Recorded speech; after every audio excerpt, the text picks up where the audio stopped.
Good evening and welcome to the RSA NFL show. Today I'm going to be taking over hosting duties, but as usual, I'm joined by Ricky and Simon. How are we, guys? All good, my end. Thanks, Ash. How are you? Yeah, all good. Yeah, Thanks. all good. All good. Thanks, Ash. Sorry. Heads in the sheds. Yeah, I'm so used to you hosting that I've got the names wrong already. Great start, Simon. Yeah, all good. Thanks, guys. Like I say, in today's show, we're going to recap week 2 of the NFL. Quite a few big things have happened in the fallout from week 2 as well. Obviously, people being dropped. Big injuries. I think we've seen quite a few stars being on injured reserve. But first, we're going to quickly start off with Ricky and Simon's teams. We'll start with you first, Rick. The Chiefs against the Bengals. Closer game than I thought it was going to be. I thought after the Bengals played last week against the Patriots, I thought it would have been an easier game for you, but they kept it close, and yeah, you came down to the last kick of the game. Yeah, seems to be a theme at the moment for us, doesn't it? That it's going to be decided the foot, right at the end.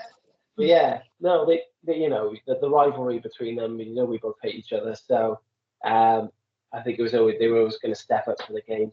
Yeah, I said it when I was watching it live. I thought, in a way we were lucky, in a way we weren't. I think whoever won that game would have come out thinking they deserved it. So yeah, obviously the big blow for us is losing Pacheco for 6-8 weeks. So that's a big blow. So I imagine that Steele's going to come in and do a bit more because he has some good ball in that game, apart from the fumble, of course. But yeah, I think it was a tough one. Obviously, we had a rookie in the offensive line because Trey Smith wasn't there. So Hendrickson was having a bit of a field day against him. I think in that game it was a bit tough for Mahomes to get out, but did what he always does. Makes the plays that he needs to play. Paid them referees again for that penalty at the end, level all that. Yeah, and, seen the flags come out again. I think this time there could be no complaints, but no, it was a pen. Yeah, I was watching it thinking this is going to be a defeat, and it's nearly 1 a.m, and I'm going to be tired tomorrow for work. But yes, luckily we came on the right side of it. But definitely, the Bengals stepped up. Yeah, and like you said, there's a big loss, Pacheco, but you have re-signed Kareem Hunt, I believe. So I'm sure he'll get a bit of practice in, and he won't be too long till we see him back on the pitch. But yeah, like I say, you got away with that one. That win's a win. And you move on to the next one. Simon, over to you. Ravens, not a great start. I thought it would have been a sure win for you at home against a Raiders team that have improved under Pierce. I think we have to agree. I think they've acted well in the off season. They got Devontae Adams playing, which is key. But you're at home, kind of up the field that you let that one go away. Oh yeah, absolutely. Because even for the last 10 minutes, we still had the lead, and we just seemed to, whether we just took a bit of a back seat, I'm not sure, but yeah, we've been a little bit guilty of that. It's been about 4 or 5 games in the last 2-3 seasons where we've had the lead going in to the last couple of minutes, and then we've just not been able to hold on. And I think, yeah, I do agree with you. I think this Raiders team does feel different underneath Antonio Pierce. They seem to have a different edge about them. Like, they're never out of a game. They've always seemed to have that belief that they can come back, and they've proved it as well. And I think even some of those off-season additions that have really helped this team. So people like Crosby and so the defensive line they've beefed up in the off season as well. I think they really showed sort of our offensive line, which is a real work in progress at the moment, some problems, and at the moment the passing game is not quite there, and we're relying too much on Lamar Jackson being a running back in front of the quarterback, which is a problem. So and then because the offense is not quite ticking at the moment, the defense have been hung out to dry a little bit, and when you've got people like Devontae Adams who you need him double covered, sometimes a man on him all the time, he's going to carve you up if you've given him time. Yeah, Brock Bowers, I think it was a great signing. great signing. He's going to be a star, isn't he? Yeah. And they've got some real weapons on that Raiders offense. And obviously for you guys, I feel that Derrick Henry hasn't quite got going yet. I think your running game, and the issue is, like you said, you don't want Lamar Jackson going back to be a running quarterback, because that's what happened before, and injuries, and it's not what you want. You don't want to take a step back. No, and with Christian Wilkins as well, I think that was a great coup for them as well, because the guy is just is a beast, and he's been a great pickup for them. So I can just see this Raiders team, certainly going to cause people some problems this year. Yeah, especially on their day. I think they can have a lot of good teams on their day. I think they've definitely improved, and they seem to keep on improving. And I think if they had a bit more of a stronger quarterback, you have to fancy him in the playoffs as well to go far. But that's probably the one position I think that they're probably the weakest in, but we'll see. I want to move on to another game on the weekend. A team that I'm very impressed with at the start. I know they played the Panthers first, so we can't really judge that one. But New Orleans Saints going to Dallas and tearing it up, let's be honest. This team has scored nearly 100 points in 2 games. They look strong on both sides of the field. Simon, I'll come to you on this one first. How impressed have you been with the Saints? And again, additions in the offseason. Chase Young, I think, was a steal. A great pickup, and I think at the time you thought, after a couple of seasons where it hasn't quite worked out for him, whether it's just been system or he's been a bit inconsistent, he seemed to be a bit of a bit part player in San Francisco, but then he seems to have really found why he was such a high draft pick in his early days back with the Saints, and maybe he's got a scheme now that fits his skill set much better than it was before, because and he seems to be such an under radar signing. And this Saints team have been fantastic, and I think a big part of it is they've had the weapons. They've had people like Kamara. They've had that, but they've got people who are healthy now and who are fit. And because they've always been able to score points and have the gadget plays, but I just feel like now they've just got a roster which seems to be off the injury list and now come together, and the defense is. It's been scary good, and I think what concerned me was that the Cowboys seem to be a real Jekyll and Hyde. 1 week they're beating up the Browns, next week they're falling flat on their face, and I think on both sides of the coin it looks ugly for the Cowboys. Yeah, completely agree. Cowboys are inconsistent, aren't they? Sometimes they either look amazing or they look dreadful. Rick, what did you think of both the Cowboys and the Saints in that game? What impressed you most, and what disappointed you most? Yeah, no, like you covered, guys. I think the Saints have shocked everyone really this season. They've come out, they play well. Obviously, a lot of points for Kamara on the weekend, but we used to seeing that. But yeah, they look like they're playing good football. Always a good team. I remember when I was really started watching it, they were always there or thereabouts, and they lost their way a bit. But yeah, good team. Cowboys, I think, I don't know what's good. I've said it. I think we've been doing this podcast for a while now. I constantly say I don't think Dak Prescott is the guy to end it for the Cowboys and bring them a Super Bowl ring. I think he's choking a bit earlier than he normally does in the playoffs this season. But, and they've given him and Lamb all this money now. So all this money, they're locked in. Wow, that's it.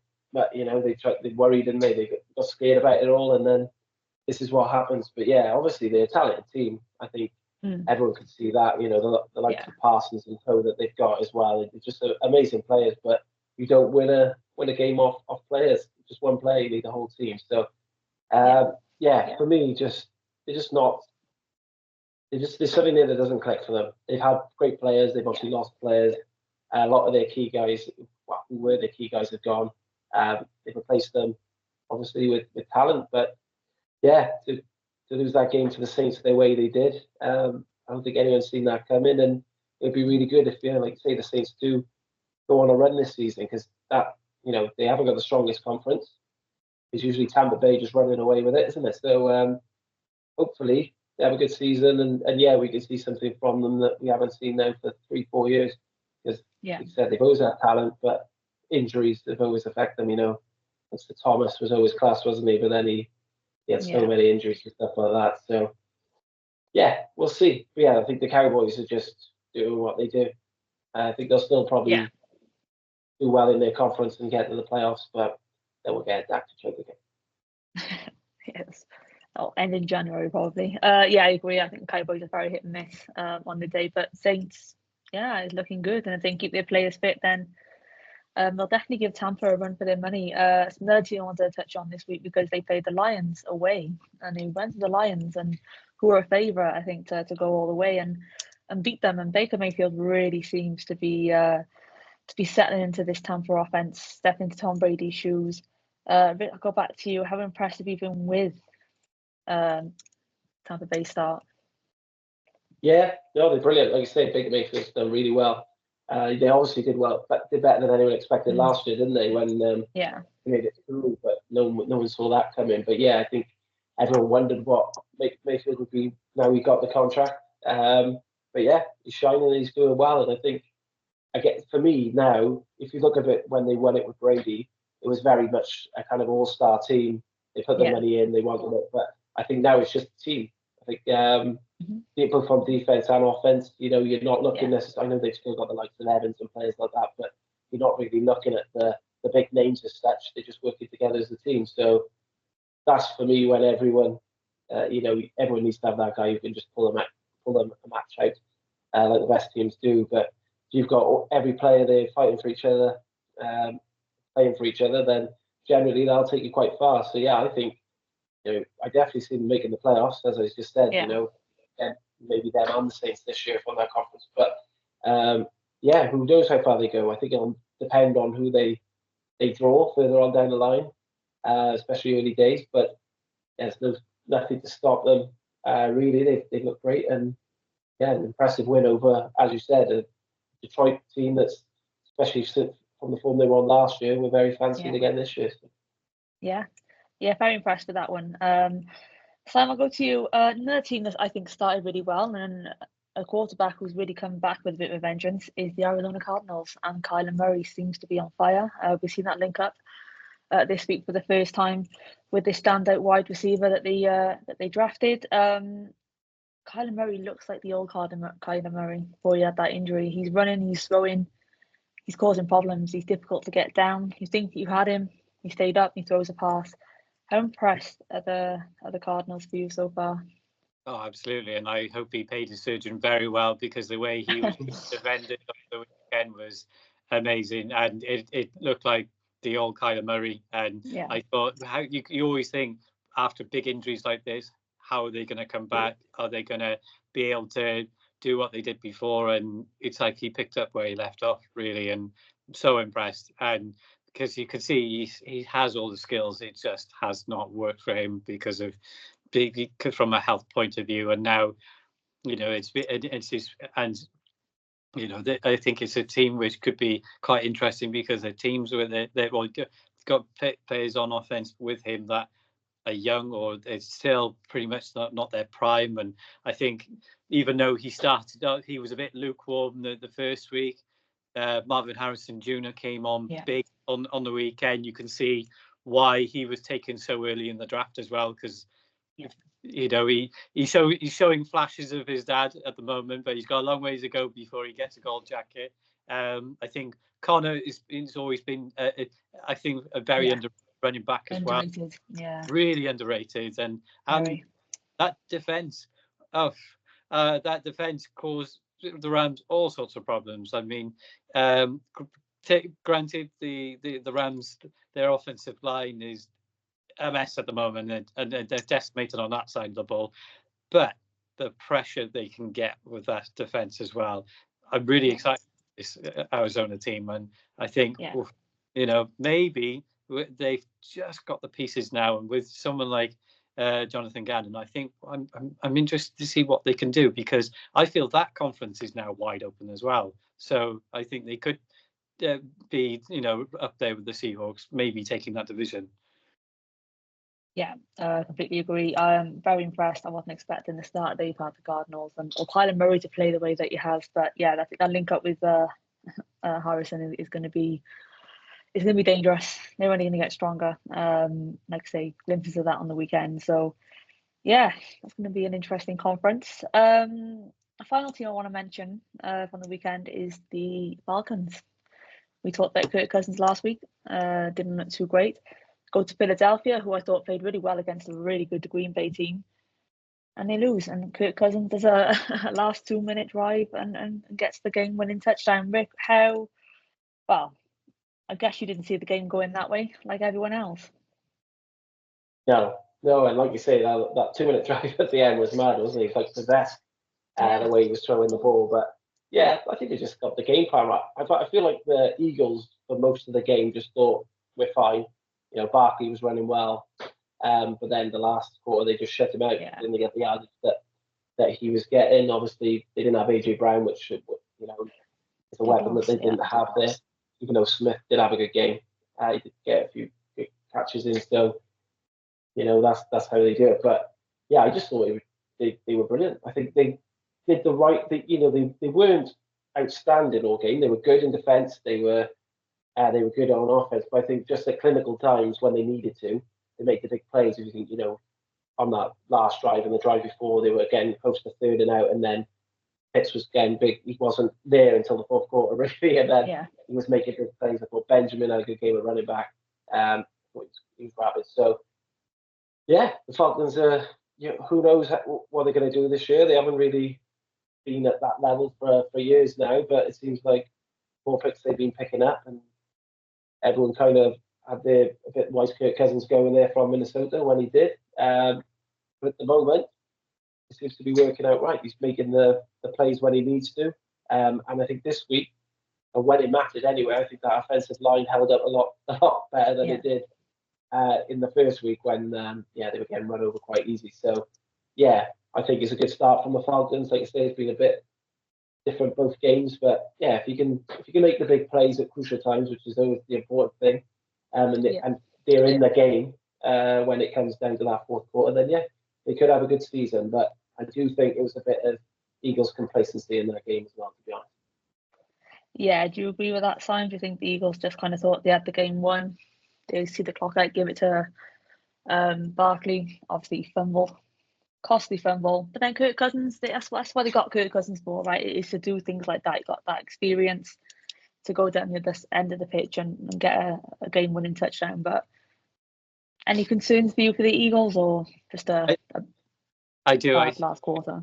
Yeah, I do. I think there is a little bit of complacency that sets in with the Eagles, and I think the Eagles now are where, as we were saying earlier, about where Tampa Bay were a couple of seasons ago, where they have all these stars, and are they top heavy? Do they have the depth to sort of see this out? Because there's been AJ Brown, he's had his injuries, and are they the type of team that can't withstand sort of the injuries, really? And is this going to be with? But Barkley, he was great week 1, and then making mistakes in week 2. Is that another concern? Is he going to be inconsistent? Really, I do worry for this Eagles team a little bit, because I just feel like they don't have they're 1 or 2 injuries away from having quite a thin squad, and they don't really have I don't think they have that infrastructure to really just keep them going, really. But we'll see. But and you're absolutely right about Kirk Cousins, because this is because he's been in big games. He is a quality quarterback. He just has had just a really bad rub of the green of being injured, but I think he could be someone where, if he just gets a bit of time under his belt, and you look at the weapons they've got as well. Yeah, they have. Look at the weapons they've got. I mean, Kyle Pitts is just a freak of nature, really. Drake London, I think London is a key player. Drake London as well, a real star in the making, I think. And I don't know. I just think don't sleep on this Falcons team. I think the Eagles thought they had it in the bag, almost a little bit like felt like it. They treated it like the Ravens did. Game was in the bag, and maybe they took the foot off the gas. Yeah, and it's come back to bite them, hasn't it? And yeah, could that be a costly loss? Time will tell. Another big story from last week's game is to do with Dolphins quarterback Tua. Obviously, sad scenes again, seeing him go down with another concussion. I think it's going to be hard for him to come back from this. I won't be surprised. I'd be more surprised actually if I see him suit up and come out on the field again. It's 3 big concussions now within 2 years. I think 4 in 3 years. Simon, I'll go to you first on this. What do you think that this means for Tua? Is this it for him, do you think? I think he's going to find it very hard to come back for this, and I think there's going to be, there's going to be a number of things going through his head where they've paid him all this money. Could he be, one. And then another knock, could that just be something which could affect him long term, really, well beyond his playing career? I feel like the Dolphins are almost in a no-win situation at the moment because all this cap money tied up with him, and I think it seems telling. Well, they've got Tyler Huntley, who's just come on as someone they can throw into the rotation, really. But I think the Dolphins could really have some serious question marks now, or problem at quarterback, really. Which really, when you look at this team, where they're so almost really quite, quite the strength is their attack, really could really derail their season, really, when you look at the players that they have. I do. I think this is something which could be a big question mark over Tua, really. If he comes back and he can carry on, great. But I think it's just looking a bit bleak for him at the moment. Yeah, I agree. Watch the replay of that hit, Rick. He doesn't know how to defend himself. I don't think, to protect himself. That's what it seems to be. I don't know why he ran. We don't play football. I know that. I know it's a split-second decision, but he's got a history of these concussions. I don't think he doesn't protect himself in the best way. But in terms of him coming back, what are you thinking? Do you think he will come back again, or take the money? It's a tough one, isn't it? I suppose from the outside, it's easy to say just take the money and you've got your payday. It's going to be fine for life. The Dolphins will look after him, obviously, even if he doesn't play. Of course. But yeah, I agree with you. I think it comes down to, like I said, you just like quarterbacks run. Mahomes runs, Lamar Jackson. We talk about. There's lots of quarterbacks who run, but they slide. Yeah, Josh Allen, who's a freak. The rest of them know their place. They're like, right, I'm not going into that tackle. I'm not doing that. And as you said, the way he goes into it, just dipping his head into obviously, the main thing is his safety, and we see it in rugby over here and stuff with concussions. It's there's a lot of stories around now how people have dementia from young ages because of it and stuff like this. So he has to be really careful. He's also got a family he's got to think about. I will retract my statement from last week saying the Dolphins are get all the way from it, especially if he's gone, because I think, like we said, Huntley, as I said, and also Skylar Thompson doesn't look like the guy who's going to do anything in that. As soon as he went down, the game was done, wasn't it? They benched all their players and they just kind of went through it. But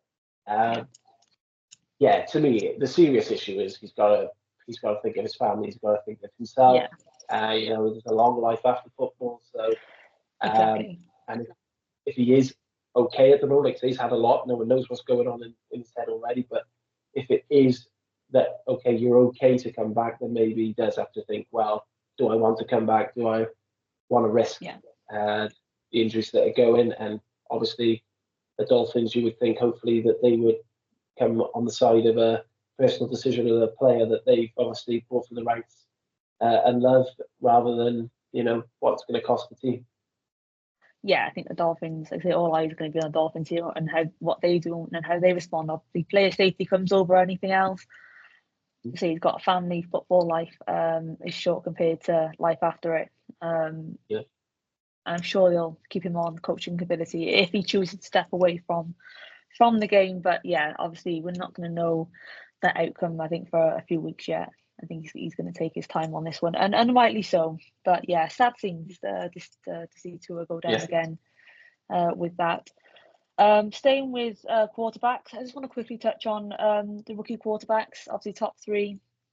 This draft, top three were picked. We had Caleb Williams go to Chicago, Daniel's going to Commanders. We got Drake May. Haven't seen him. But in terms of that, I'll start with you, Rick. In terms of Caleb Williams, there's a lot about him this offseason. It seems to be the Caleb Williams show. I think the Bears defense has bailed him out, especially in that first game. Haven't been overall impressed yet. How about you? No, I think it's like you say, it doesn't matter if you're number one pick or not. I think it takes time to go from college football to football. I think they were saying on commentary, you don't get the time you get in college football. You don't, you see a few of the times where he's trying to wriggle out, which you don't get away with. Especially when you got some of them monsters coming at you, as he did with Texans. Anderson had an amazing game, and it was after him all game. So, I think it's too early to tell. I think I agree with you with all the pomp, all through the game. They were showing him pictures with different quarterback legends and all this stuff, and I was thinking, they're going to overkill you for a guy who's young and he's only just coming in the league. But I think some of the things he does is very good. He's also got a good throwing arm, and obviously he can run, which is good for a big guy. So that always helps. But yeah, I think you just got to judge how it was. He's coming into a Bears team where he's looking at the players he's got around him as well. Obviously, Keenan Allen was down, wasn't he, for this game as well. So that would have been someone he knows he can throw to and who's going to take it for him. I know the young rookie came in as well, but you didn't see much of him in that game. It was more the tight ends that he was getting involved, wasn't he? But I think not so much the first game. Obviously, like you say, the defense did bail him out, but you're coming up against the Texans team who are out of this world. So I think it's too early to judge him at 2 games in the NFL. But I think he does show glimpses of why they brought him in as the first overall pick and why there's so much hype. I think as a young quarterback, you're going to have interceptions, you're going to make silly decisions, but he's making a lot of good decisions at the same time. So see him another 3-4 games, and then maybe we'll have a better look at what he's been doing. Yeah, and I'm not sure I've seen any Commanders games yet, Simon, but Daniels, he seems to be the better pick so far. I know he got no touchdowns in the last game against the Giants, but what impressed me most was they won that game with field goals, but he got them into those scoring positions over and over again. And Giants defensively are not good. Defensively, they are quite good. So he's still learning. I think he had a decent game against Miami in that first game. I think so far, I think he's probably been the standout. I agree. Yeah, I think he is the standout so far. I think in these situations, I think he's shown an awful lot of composure for a young player as well. And you can see he's got all the physical tools, and you can see he can, he's got a rocket of an arm as well. And he's got from a physical standpoint, he seems to have everything as a locker. I think now really it's for him kind of like Caleb Williams as well. It's just getting used to the speed of the game and the speed of the NFL and seeing just everything going a bit quicker. The game being a more sophisticated really from what he's been used to at college level. But I think he's actually been I think he's been a really good pick. I do think he could be someone where they've made after so many, what seems like forever and a day with Washington, where they've had an absolute carousel of quarterbacks. Revolving door, isn't it? Yeah. Over the last 15 years, maybe more, that maybe finally they've actually landed somebody who could be the cornerstone, the face of that franchise, really. And I think I'm excited to see what he can do. I think so far they should be really pleased with what he's done. It's just, can he just? It's just consistency now, really. But I think he's done well. Yeah, same. I think if they can build around him, and go from there, then I think Washington are definitely on the right track to be a team to watch out for further down the line. But yeah, very impressed with Daniels the most. Just want to go on to another quarterback. This big news this week with the Carolina Panthers. Obviously, they haven't been a good team for a while. I thought they might have turned the corner by getting Bryce Young. Few injuries last season. This season, it's not been good. Simon, I'll go to you on this one first. Panthers seem to be a bit of a lost team at the moment, disarray. And obviously the big news that they're gonna drop Bryce Young after giving up a lot to get him. If you're a Panthers fan, can't be very happy right now. No, you can't. And this team at the moment is a bit of a mess, really. And I think so that from the coaching appointments they've had, roster decisions, it's just been nothing short of a mess lately. And I think part of it, them dropping Bryce Young, is treating him a little bit like a bit of a scapegoat. Okay, some of the players been not been up to par really, but there's just not really just a squad there for him to work with, and it's not really, when you look at the both sides of the ball, there's not a lot there, whereas it seems they've fallen a far cry from where they were.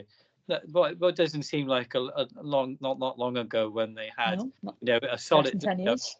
Yeah, so they had a solid defense once upon a time, and it just feels like a team. It feels like a team of just either no names or has-beens really. And I just, where you look at the schedule as well, and I look down the list, I'm thinking, I can't see where they're going to get where a win's going to come from, really. So it could be pull the plug and start again.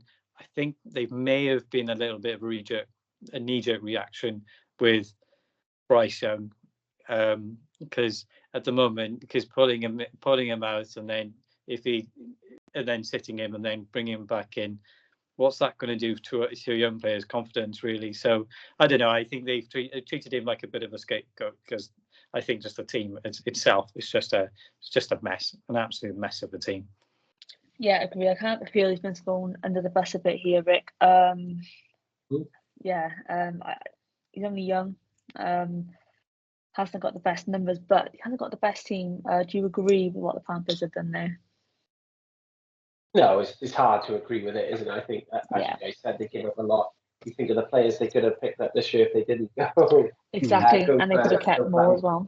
Yeah, exactly. And again, they would have had possibly a better team. But again, it's not his fault. As Simon alluded to, it's terrible both sides of the park. What's Cam Newton doing now? Can they get him back to?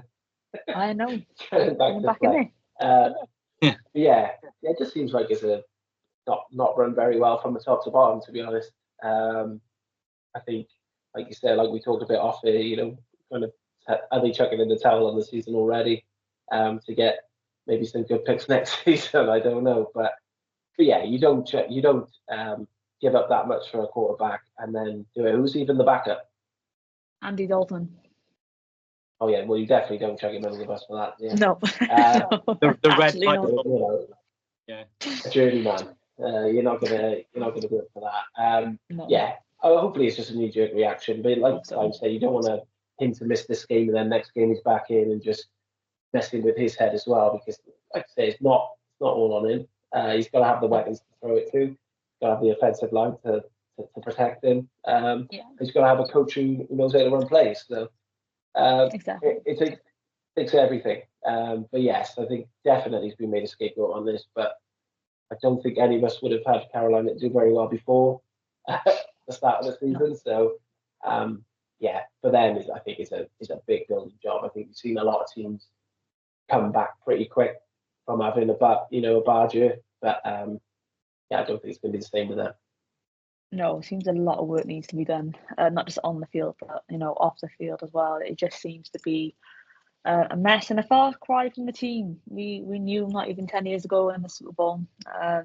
It's just gone massively downhill. They've lost big players over the years, often McCaffrey being one of them, Moore being the other one. The it's tough. And yeah, I don't know what they do, but I don't think benching him was the right thing to do. But who knows? If Miami, if Tua doesn't come back, if I'm Miami, I'm looking at Bryce Young. You got the team there, you got the weapons. Why not give him a go there? I think he might excel. We've seen quarterbacks go to different teams and excel. Look at Baker Mayfield. After Browns, he seems to be doing well now where he is. Justin Fields had a great start with the Steelers. It works. It happens, right? It helps having a good defense.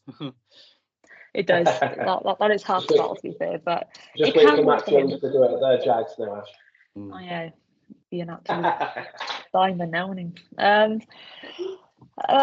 Won't talk about the Patriots because it was business as usual. Lost, so we'll skip on them. But the Patriots are playing tonight against the Jets, which leads us on to the final part of this podcast for today, guys. Some big games coming up. Eagles against the Saints. I know I'm looking forward to that one. Ravens Cowboys, Simon. Are you fancying your chances on that one? I think we probably bounce back, and I think we're probably where the Cowboys are at the moment, where they could have a fantastic game, or they could be horrendous. They don't seem to find an in between. They don't seem to have an average game. For me, I just think that our number one priority. One is we got to get Derrick Henry up and running and giving that stiff arm to people, and plus we've got to start throwing it as well. We've got to start throwing it because we've got these weapons and we're just not using them. I know Zay Flowers put up some good numbers the other day, but there's other people there as well, and even Likely came on really well towards the back end of last season. I'd like to see more of him and him in two tight sets with Andrews really. But and then I think really it's just we've just and then it's holding our nerve towards the end of games as well, and keeping the pressure on really, because we can't get into the last 10 minutes and start giving away scores or silly penalties really. I think for us we just got to start fast and finish fast. So I think we'll pull through with the Cowboys. I think it'll end up being pretty close, to be honest, but really I think 0-2 doesn't look good. 0-3, then you could start running into problems. That's not looking good. Yeah, and it's not good then, is it? You're chasing then, aren't you, quite a bit? It's a game I'm looking forward to. Like I say, go back to basics, I think. Get the running game going. Get your players, get Mark Andrews more involved. He hasn't quite been the same since that ankle injury, but if you can get him back, it's a great matchup. And obviously you've got Likely, who I think is great, and Zay Flowers is an absolute star in the making. So yeah, we'll see what that throws up. Rick, I think you've got your first away game this season. Falcons, is it? Coming off that win against Eagles, Falcons. Kirk Cousins. How are you thinking for that? I think you'll probably go down to the last play and we'll win. No, there'll be a foot involved again. There'll be something involved, won't it? A flag. Yeah, I think a flag. Yeah, and with a flag. But no, I think we need to get people more involved in this game. If we're going to do much, like I said, I think as good as we were talking about Worthy in the first game, they had quite a quiet game against the Bengals. I think probably just they defended better probably against them, but yeah, I think they got to be better on the offense in this game if we're gonna do it. It needs to be looking for Kelsey and Rice more. Defensively, I'm not worried. I think like last season, I think we've been good defensively. I know we let in 28 points, but at the same time, we've made some brilliant stops with like McDuffie and co. So yeah, for me, it's just about keeping it simple, getting them players in, and then I think we win. But again, we can't be the same as what the Eagles were and be complacent, because if that happens, then we could have our first loss. We could be on the wrong side for the first time. Like the Ravens, we could easily be starting 0-2 as well. So yeah, we'll see. Yeah, I think we'll see Kels have a better game this week. He doesn't have 2 bar games normally. I think we're going to see a big game out of Kels, and Rice. Obviously, he's going to be a key player now. He's going to look for. I don't see the Falcons causing too many issues. Like I said, that could come back and bite me, but I just think you're too strong. I think you'll make those stops on that defense. But yeah, obviously we'll know next week. We'll discuss that next week, guys. But that can wrap up for today. So I'd say thank you all for those who listen, who tune in and listen. We do appreciate it. Obviously, we'll be back next week on Tuesday, I believe. Back to normal next week, where we'll discuss week 3. I won't be able to do Thursday or anything next week. No, that's fine. We'll do too close. Oh, you're getting married, aren't you? Right, yeah, the Friday, next Friday. So yeah, I won't be able to do it. And I probably won't be able to. We'll have to think about it the next week, because after that, because I think we'll be away on Tuesday, so I'll have to think about that. But yes, next Tuesday, good luck, Rick. Do it. Congratulations to you both. Hope you have a lovely wedding. Well, we'll speak to you next week anyway, but yeah. Yeah, speak to me. I'll say that for next week. I want to run away. But yeah, thanks guys. Thanks for tuning in, and see you next week. All right, thank you guys. Yes, cheers, Ash. Cheers, guys. See ya.